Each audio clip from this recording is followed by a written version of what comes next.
नमस्कार दोस्तों, स्वागत है आप सभी का ऑनलाइन एडा स्टडी चैनल पे। और फिर से दोस्तों आप सभी के बीच हाजिर लेटेस्ट अपडेट के साथ में इस वीडियो में हम बात करेंगे यूपी टीईटी को लेकर, साथ ही नई शिक्षक भर्ती के बारे में।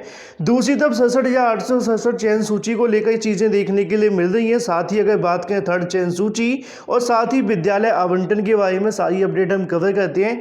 लेकिन जो लोग यूपी टीईटी की तैयारी करें उनके लिए आवश्यक सूचना भी है। India's largest learning platform. अगर आप टेट सीटेट की प्रिपरेशन करें तो अनअकैडमी आपके लिए लेकर आया last minute revision batch course, जो कि स्टार्ट हो रहा है 4 जनवरी से। आज ही ज्वाइन करें, लिंक इसका वीडियो की डिस्क्रिप्शन में, जिसके अंदर आपको मिलेगा संपूर्ण रिवीजन सीटेट 2021 के लिए। 4 जनवरी से आप इस बैच को एक्सेस कर सकते हैं, जिसमें आपको अगर बात करें Hindi, mathematics, CDP, SST, EVS, साथ ही इंग्लिश, संस्कृत और साइंस के सभी जो टीचर्स हैं वो मिल जाएंगे, टॉप एजुकेटर्स। ज्यादा जानकारी के लिंक वीडियो की डिस्क्रिप्शन में है। अनअकैडमी लर्निंग ऐप डाउनलोड करके RRG TET कोड का इस्तेमाल कर।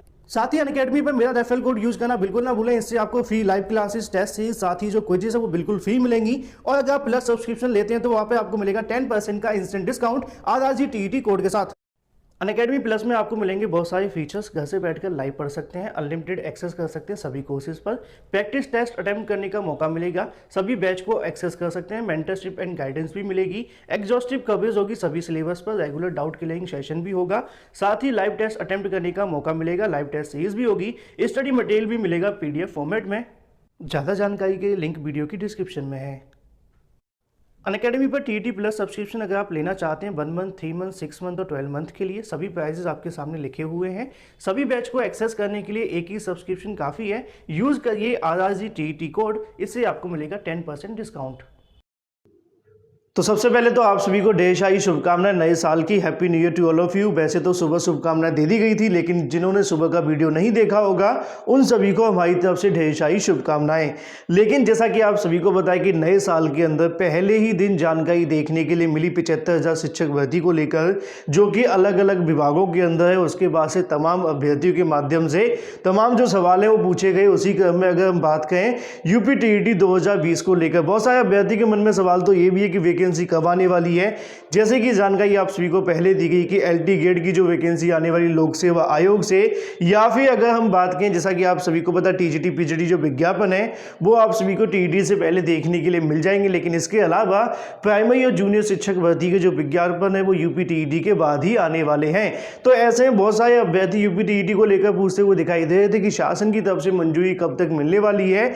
ऐसे में जानकारी निकल करके आ रही है, परीक्षा नियामक प्राधिकारी की तरफ से जो आप सभी के आवेदन है वो जनवरी के दूसरे हफ्ता के अंदर शुरू करवा दिए जाएंगे। मतलब जानकारी ये है कि 10 तारीख के बाद में कभी भी आप सभी के सामने जो यूपी TET के आवेदन है वो शुरू करवा दिए जाएंगे। साथ ही जो आपकी परीक्षा होने वाली है वो मार्च के अंदर आप सभी को देखने के लिए मिलेगी, ऐसी भी सूचना है। लेकिन यहाँ पर सबसे बड़ा जो इंतजार है वो शासन की तरफ से जारी होने वाले शासन आदेश का है। उसी के अंदर यूपी TET को लेकर जो अनुमति मिलेगी और शासन की मंजूरी का ही यहाँ पर जो इंतजार है वो किया जा रहा है। अगर पहले सप्ताह के अंदर, मतलब कि आज के बाद कभी भी यहाँ पर शासन की तरफ से मंजूरी दे दी जाती है तो उसके 2 या 3 दिन के अंदर जो विज्ञापन है वो जारी कर दिया जाएगा PNB की तरफ से। ऐसी भी जानकारी आप सभी के सामने है। तो ऐसे में यूपी TET 2021 या फिर 20 की अगर बात करें, दोनों एक ही हैं। उसका जो इंतजार है वो आप सभी का 14 तारीख के आसपास खत्म होने की संभावना है। 10 तारीख के बाद में कभी भी आप सभी के यहाँ से जो विज्ञापन है वो शुरू हो जाएगा, मतलब कि आवेदन शुरू हो जाएंगे, विज्ञापन जारी हो जाएगा। तो ऐसे में यूपी TET की परीक्षा जो होगी मार्च के अंदर होने की संभावना बताई जा रही है।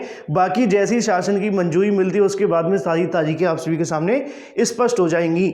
लेकिन ऐसे 75,000 शिक्षक भर्ती के बारे में लगातार अभ्यर्थी पूछ रहे थे कि इसका जो शासन आदेश है वो कब तक जारी होगा। तो ऐसे में जैसा कि स्टार्टिंग में मैंने आप सभी को समझाया कि प्राइमरी और जूनियर शिक्षक भर्ती के जो शासन आदेश होंगे वो आप सभी को यूपी TET होने के लगभग 1 महीने के बाद देखने के लिए मिलेंगे। अगर यूपी TET मार्च के अंदर आयोजित होता है तो अप्रैल पूरा निकाल दीजिए। उसके बाद में आप सभी मान करके चलिए कि अप्रैल के बाद मई में आप सभी के सामने जो विज्ञापन है वो नई शिक्षक भर्ती का देखने के लिए मिलेगा, चाहे वो प्राइमरी का हो या फिर जूनियर शिक्षक भर्ती का। ऐसे में आगामी समय के अंदर नए आयोग के माध्यम से आप सभी को दोनों वैकेंसी देखने के लिए मिलेंगी। जो भी अभ्यर्थी तैयारी कर रहे हैं लगातार अपनी तैयारियां यहाँ पर करते रहिए। लेकिन ऐसे में अगर बात करें TGT PGT विज्ञापन को लेकर, इन सभी विज्ञापनों को लेकर जैसा कि आप सभी को पता है 12 तारीख को धरना प्रदर्शन होने वाला है, लेकिन ऐसे में टीजीटी पीजीटी विज्ञापन के बारे में जो जानकारी आप सभी के सामने पहले भी दी गई है कि आगामी समय के अंदर आप सभी के सामने इसी महीने में आने की संभावना, लेकिन चयन बोर्ड की तरफ से बार बार आश्वासन ही दिए जाते हैं, पक्की तारीख अभी तक नहीं दी गई है। तो ऐसे में सभी पदों पर मिलाकर जो 75,000 शिक्षक भर्ती है उसमें से कुछ भर्तियाँ पहले आएंगी, बाकी जितनी बड़े पदों की भर्तियाँ चाहे वो 50,000 की या 5,000 की है वो आपको यूपीटीईटी देखने के बाद ही मिलेगी। तो ऐसे में यूपीटीईटी होना अति आवश्यक है, जो कि आप सभी का मार्च के अंदर देखने के लिए मिलने वाला है। और सब कुछ ठीक रहा तो मई में आप सभी के सामने बड़ी भर्तियां आप सभी को देखने के लिए मिलेंगी, प्राइमरी और जूनियर शिक्षक। मतलब सिंपल शब्दों में यह है कि आगामी समय के अंदर आप सभी के सामने 75,000 पदों पर भर्तियां भी देखने के लिए मिलेंगी, लेकिन उससे पहले कुछ भर्तियां यूपीटीईटी के बाद में आएंगी, जो कि आपको पहले बता दिया गया है। तो ऐसे में दूसरी तरफ बात करें 67,867 को लेकर बहुत सारे अभ्यर्थी इस न्यूज़ के बारे में पूछते हुए दिखाई दे रहे थे कि आखिर ये मामला क्या है, क्योंकि लगातार सोशल मीडिया पर ये खबरें जो वायरल की जा रही हैं उसके बारे में लगातार अभ्यर्थी के मन में तमाम संशय भी है। बताना चाहूँगा जैसा कि आप सभी को पता है कि आरक्षण को लेकर 69,000 में तमाम विवाद लगे हुए हैं। उसी क्रम में एक और मामला है एमआरसी से संबंधित, मैं आप सभी को दिखाना चाहूँगा।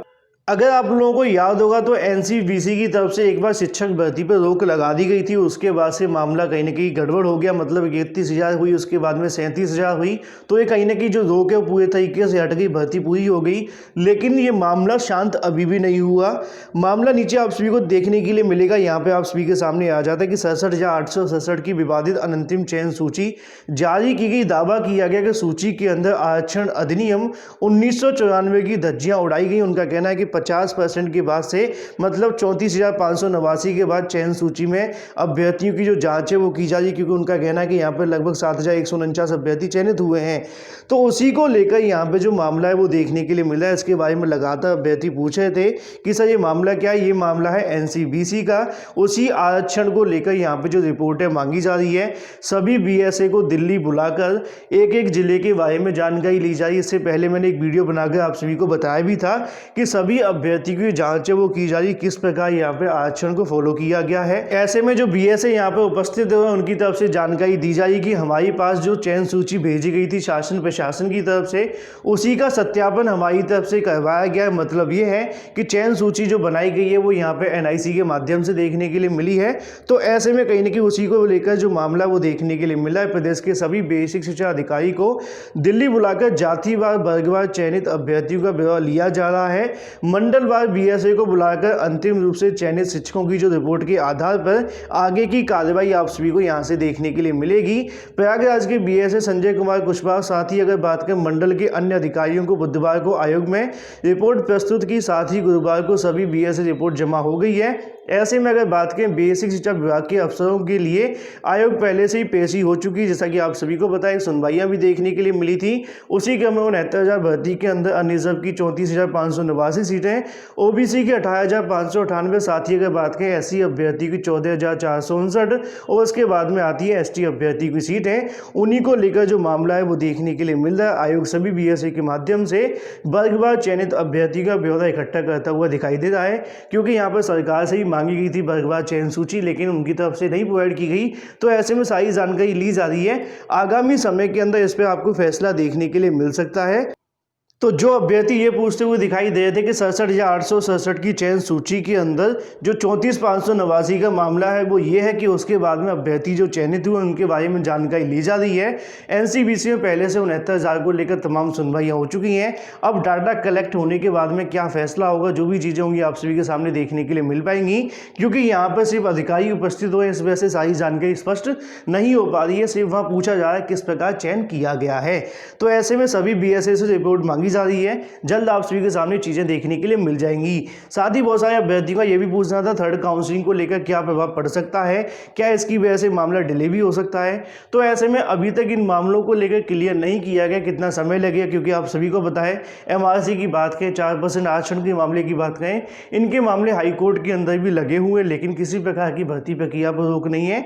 तो ऐसे में ना तो अगर बात करें फर्स्ट काउंसलिंग, सेकंड काउंसलिंग और ना ही थर्ड काउंसलिंग पर रोक लगने की संभावना है, क्योंकि जब तक ये मामले क्लियर होंगे, कोर्ट की तरफ से कोई डायरेक्शन नहीं आ जाती, तब तक किसी प्रकार की कोई भी अभ्यर्थी को परेशान होने की या फिर उनके लिए समस्याएं नहीं हो सकती हैं, क्योंकि जब तक अंतिम फैसला नहीं आ जाता है। अभी तक सुप्रीम कोर्ट, हाई कोर्ट का किसी भी मुद्दे को लेकर बात करें, कोई फैसला अभी तक नहीं दिया गया है। तो ऐसे में थर्ड चयन सूची को लेकर अभी तक इस मुद्दे का कोई प्रभाव इसके ऊपर फिलहाल नहीं पड़ेगा। बाद में जो फैसला आएगा वो आप सभी के सामने देखने के लिए मिल जाएगा।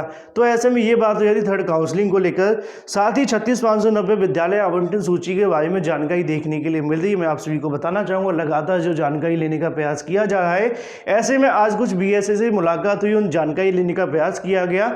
शासन स्तर पर आप सभी के लिए जो कार्य वो शुरू कर दिया गया। जानकारी ये है कि 14 तारीख के बाद में आप सभी के सामने यहाँ से सारी चीज़ें स्पष्ट हो जाएंगी। मतलब 14 तारीख तक आप सभी का जो विद्यालय आवंटन है वो हो जाएगा।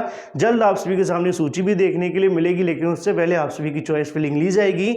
जानकारी तो ये भी देखने के लिए 36,590 के पुरुष अभ्यर्थियों को भी मनचाहा विद्यालय आवंटित हो सकता है, ऐसी सूचना भी है। बाकी ऑफिशियल आने तक आप सभी इंतजार करें। तो ऐसे में 14 तारीख तक आप सभी के सामने विद्यालय आवंटित हो जाएंगे, ऐसी सूचना मिली है और इसकी पुष्टि लगातार होती हुई भी दिखाई दे रही है। बाकी जो भी अपडेट होगी आप सभी को लगातार ऑनलाइन डेटा फर्स्ट चैनल के माध्यम से मिलती रहेगी और जैसे ही विद्यालय आवंटन होते हैं उसके बाद में थर्ड चयन सूची की प्रक्रिया भी शुरू करवा दी जाएगी, जो कि जनवरी के अंत तक होने की संभावना है। ऐसे में ये थी तमाम लेटेस्ट अपडेट। वीडियो पसंद आए वीडियो को लाइक और शेयर करना बिल्कुल ना भूलें। फिलहाल इस वीडियो के माध्यम से इतना ही। Thank you for watching this video.